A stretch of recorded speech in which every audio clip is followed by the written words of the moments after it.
তালাক 2 দফা, অতঃপর হয় ভালোভাবে পুনর্গ্রহণ কিংবা সদ্ব্যবহার সহকারে বিদায় দান এবং তোমাদের পক্ষে তাদেরকে দেয়া মালের কিছুই ফিরিয়ে নেওয়া জায়েজ হবে না।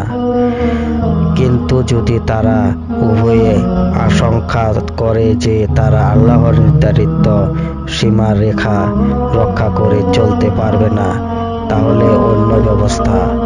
অতঃপর যদি তোমরা উভয় পক্ষের সালিসগণ আশঙ্কা করো যে উভয় পক্ষ আল্লাহর আইনসমূহ ঠিক রাখতে পারবে না, তাহলে উভয়ের প্রতি কোনো গুনাহ নেই। যদি কোনো কিছুর বিনিময়ে স্ত্রী নিজেকে মুক্ত করতে চায়, এগুলো আল্লাহর আইন, কাজেই তোমরা এগুলোকে লঙ্ঘন করো না। আরও যারা আল্লাহর আইনসমূহ লঙ্ঘন করবে তারাই জালিম।